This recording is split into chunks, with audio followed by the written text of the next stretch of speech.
Oh, damn. You do not fuck around.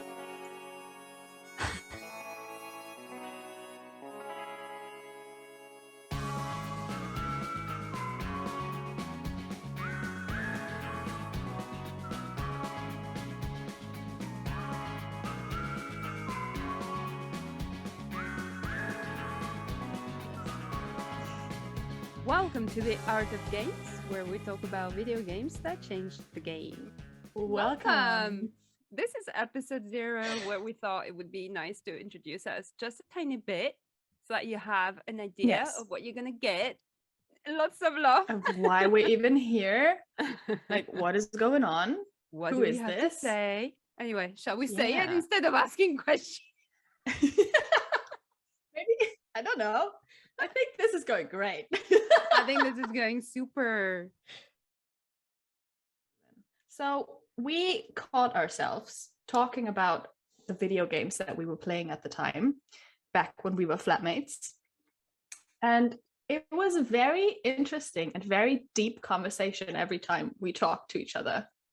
And it was very analytic because we both have a film background. We both worked on Hollywood movies. We love stories. So we thought we're going to make a podcast about it. I think it and just share our escalated. thoughts. Yeah. It escalated when we stopped flat sharing. You were in Germany. I was Yeah. still in London. I'm still in London. And we started voice noting, hardcore Yes. voice noting Big on time. our Big time. impression of a particular video game that kind of changed Yes. the whole fucking game. Everything. Yes. Yes. Indeed. And I think we were like, why are we just keeping these thoughts to ourselves? Yeah. Like English is gone by. Ourselves. Yeah, English. We're both not native English speakers, so it will be hilarious. Do not be rewind kind to us. um Be kind or rewind. That's fine. Both of them. So I think why as well we want to talk about video games. We have this approach, as you talked about. We always see it from a movie kind of point of view because of our background that we met as two production managers. So I think just watching a lot of movie, I myself have been in the movie industry, particularly Hollywood. Most of my career is based on Hollywood films.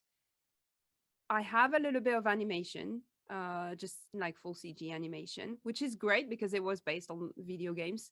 So I was working with a company called Unit Image. I guess I'm introducing myself. That's great. I had no idea I was doing that, but I am doing it. Go for it. Just do it. It's fine. So a video game, we were doing trailers for video games. So we had to, or sometimes just also little cinematics. And this company is doing great, by the way. It's called Unit Image. Just follow them. And we were working directly with Ubisoft, and I've worked on The Life is Strange and Horizon Zero Dawn. Oh god. Yeah, my best time, my best Exciting. life. And I think we just talked about character development and the fact that we kept talking about it so much, and how much we were we had. The experience was so strong. We thought that's funny because most of the time people would think about video games as a waste of time and that it wouldn't make you more, it wouldn't add anything to your life, makes you more intelligent. It's like, I don't want to name, but like phone games where you just have play buttons and match colors and stuff like that. Yeah, it's like just a distraction. A little waste of time. Just, you're sitting on the tube or you're commuting to work and you just play something. Or you just want to relax and you watch a TV show, but there are TV shows that really make you go somewhere and think and reconsider stuff you haven't considered. Or some TV show that you just enjoy and they're a no-brainer. I think that's it. That's the word. video games are considered as no-brainers, and we would be like having endless conversation about story arcs, character arcs, story and character development, and how much we Mhm. learned about stuff we wanted to learn. I mean, if you play Red Dead, if you want to learn about plants, if you want to learn about plants, my fucking If you're god. on hunting and Yeah, fishing so I and think horses. I really wanted to do this podcast with you because we would have this interaction, and I think by our voice noting each other 1,000 times about about those stuff, I was thinking, am I really wasting my time? Is this just a hobby or a wasting time kind of thing? Would I be wasting my time if I spend that many hours reading books like Tolkien? Tolkien is considered like, the Lord of the Rings, considered like a great read. And how long Yeah. is that going to take you to read the whole trilogy? Is it a lot? Trilogy? English gone. Trilogy. There you go. Bye, English. Bye, English. It was nice to see you. So I think this is a little bit of a platform where we want to debunk the stereotype that video games is a waste of time. Yes. Is it addictive? I would say yes. It takes two to tango, though. You can choose not to. But Yeah. how, on a regular basis, how much do you watch TV shows or films every day? So what's Exactly. what Like, is the what is the addictive part? yeah? Is it And the when actual gameplay? Is it the character that you just want to get to know better? well, Is it the story because you don't know how it's going to turn out? So you that's keep watching it or you keep playing it? Like, yeah. what exactly And then is... it's the same for a book. When you read a book, you finished your book and then you move on to another one. Even if you read Exactly. before bed, that's the same thing. So I think we want to break that stereotype down. So we're going to be Exactly. addressing most story-based video games. We do love Mario, but we're not going to talk about Nintendo kind of thing. We're really going to place our bets where we have experience in, and because we come from films, we're going to talk about that. Yes. Did I talk about myself or not yet? I think you did somewhat. Do you want to add anything? I'm Delphine. I have been working in films since the past 15 years. I'm a dinosaur. I also just graduated. I also just graduated from acting drama school. So I come from Faybeck Studio. And it also gives me even more insight into character work. I think, and that's it. I live in London and I still work in films at the same time as I'm going to grow my acting career. Nice. Should I introduce myself now? Yes, please. I am Anya. I'm currently studying archaeology and living in Germany. Before that, I have worked on Hollywood movies as well. And I actually started my career working on full CG TV shows and doing mocap. So that side in games is also very familiar to me. It wasn't games that I was working on, it was TV shows, but mocap is mocap. Yeah. Especially doing it when you're the one in the suit. I love it. I love it. I can't get enough of being in the suit. Of mocap? Oh, I had enough after 2 years. Yeah. I was done. I had it. And after TV, I switched to feature films and Hollywood. And now I'm completely somewhere else in archaeology. Also do 2 games because they have mini Nathan Drake. Yes, I am going to combine like you're everything Lara in my brain. Lara Croft. No, Lara Drake. Lara Croft. Lara Drake. Okay. Actually, a mouthful. Fucking hell. Lara Drake. Yeah, that's a good Mouthful. True. Tongue twister. Shall we talk about what got us into games? And probably we don't remember because we were 12. Yes. The Super Nintendo was for me the first console that I played on. A very beautiful thing over here. And oh my God, Aladdin was the one I speed ran for the first time ever, probably. It was such a good one. Loved it. Secret of Mana as well with my siblings was great. Good times.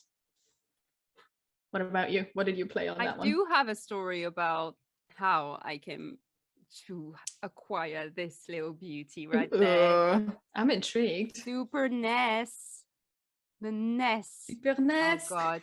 So I wanted it so much, but my parents were like, but you're a lonely child. You won't have anyone to play with. Because at the time, I don't know. It's actually coming to me as I'm talking about it.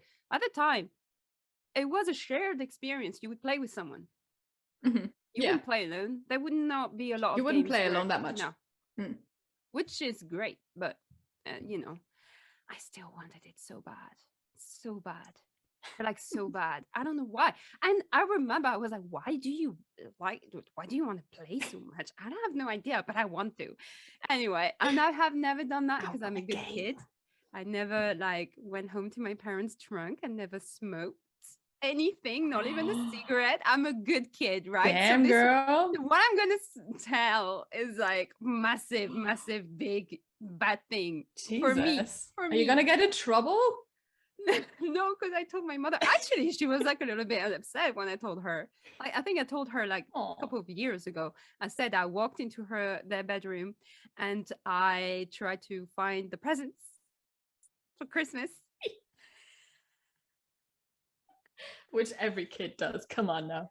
I know, but I'm telling you, I was such a fucking good kid. Okay. And I really unwrapped so that the tape would stay in the same. I remember it so clearly. I was like, be careful. You must have seen the kid being really, really meticulous about the whole thing. Oh my God. And I wanted the Little Mermaid so bad. This was the Disney I wanted to have so bad. And I still have this picture. Oh my God. I have the picture of me opening the presents. I was like, oh yeah, that's the console. And that's the Little Mermaid. Yes. And I opened it and I was like, oh wow, actress born. So surprised. Oh no. Oh wow. But look at me today. I love both animation / CG / video games. I think I was always destined to do anything around animation because I wanted a video game console as much as I wanted an animated thing. I don't know. This day, I remember it so much. Aw, I love that. So cute. And then we played a lot. Ah, there it is. Oh. Oh my God, do you remember Prince of Persia? Oh, hold on. I don't think did I play that? I don't think I did. Well, people who are listening, Prince of Persia probably is bringing you shitloads of memory. Throwbacks. I just remember the sound effects. They are imprinted in my brain. Yeah. I have that with every Super Nintendo game ever. But that was not. Prince of Persia was a computer game. Oh, okay. A laptop computer game. A laptop computer game. Oh, well, I moved on pretty quickly to PlayStation 2. And Lord of the Rings, 1, 2, 3, all of them, 5 times at least with my brother. I was always Legolas, as you can see here, or Aragon.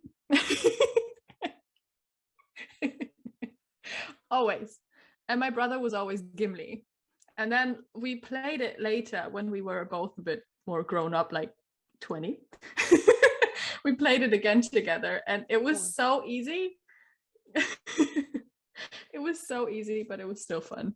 So these games are really engraved into my gaming mind. It's so funny how some games were started to like we're feeling really hard, and then as you grow old, it feels easy. Or some games were just hard Mhm. fucking purpose. Yeah. If you play the first Mario's, you're like, fucking hell. It's all about Yeah, timing. it's true. I'm gonna cry. And we were doing it Yep. like, Yep. yeah. That's so true. Sonic. It's so funny. So Yeah. is I it never Sonic? played these kind of games. I was always like playing this kind of stuff. Lord of the Rings. And Harry Potter then I did as well. I think also, okay, everything that changed the game, the video game changers, as I call them, was for me this guy. Oh, Last of I'm Us. sorry, Yes. but what?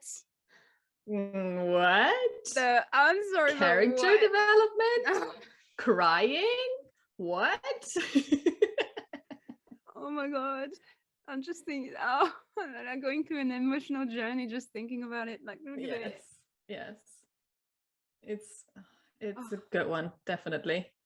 I played it quite late. I only got introduced to it after my gaming break. You of got not having a introduced TV. to The Last of Us, honey, because I told you to play.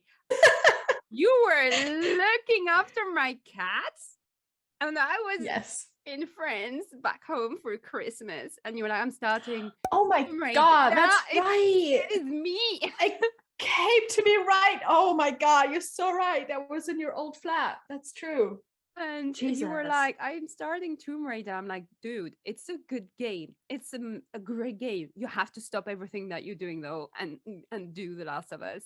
And you were like, I'm not sure. I'm like quite enjoying the Tomb Raider. I'm like, it's great. Oh yeah. But I went super like adamant on insisting because I didn't know that you were quite the scared kind of girl though. I was back in the day because I haven't been playing anything But I had no for idea. so long. Yeah. I had no idea. That's why I was like, you have to play. It's going to change your life. It's going to change your life. And it did. Exactly. I was like, why did I ever stop fucking gaming? Like, I'm sorry. This is great. I need more of this.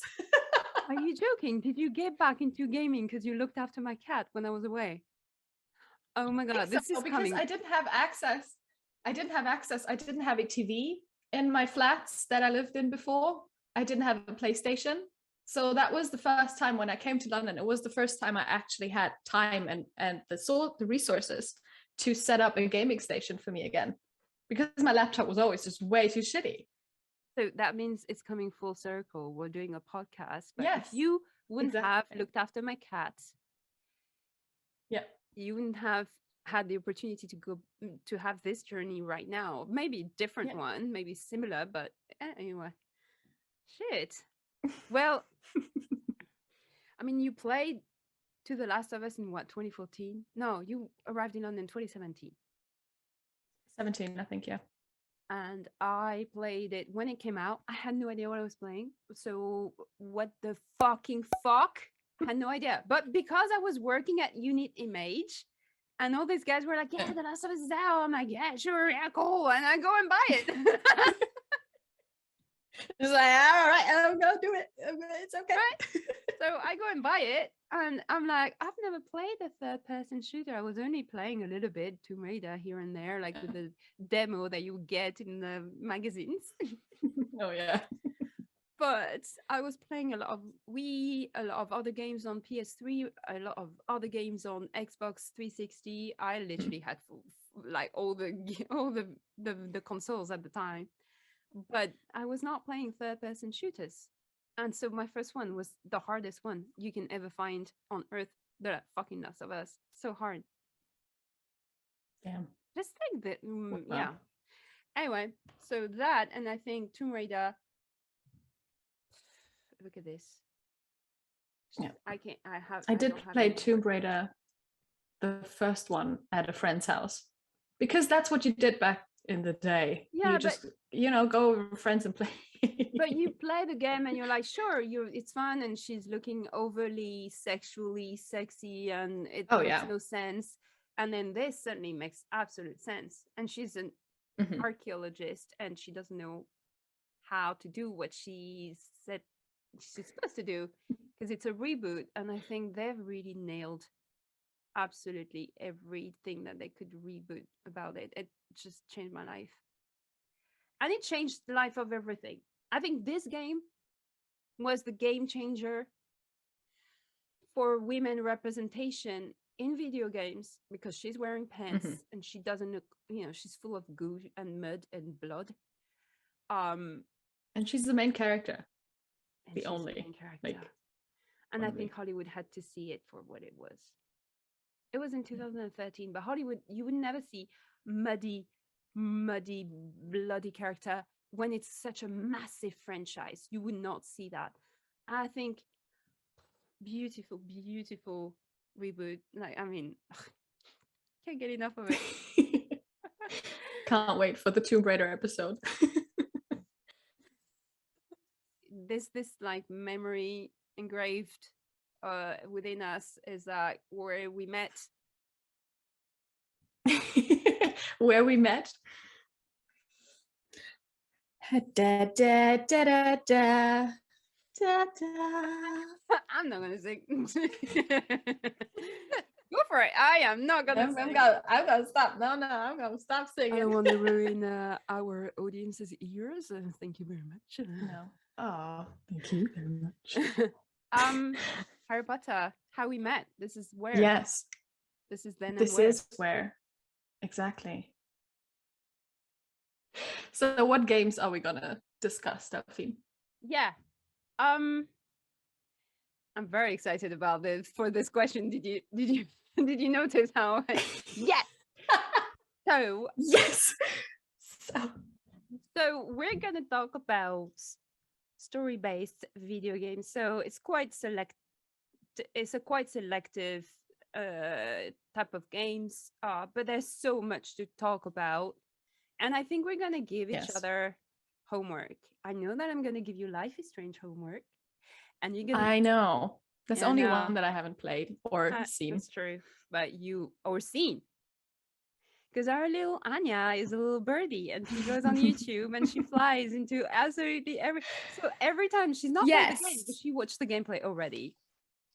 Exactly. That's what I do. I just have to get familiarized with it and then see if I have the patience to play it myself or not.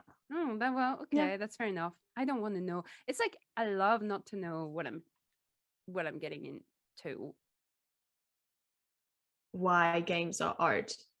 I remember so clearly Assassin's Creed, whilst I played it, I was a different person. I was so different. I was walking through the streets differently during Assassin's Creed. So stuff like that we're going to discuss. Exactly. When I play Assassin's Creed, it makes me really look at the world so differently. Yeah. So clearly games do have an impact on us and on probably other gamers as well. Yeah. That's what we're going to discuss today. You know how we talk about cinema being the seventh art, because there was like photography and I can't even list them, but cinema would be the seventh art. We're really considering video games as the eighth art.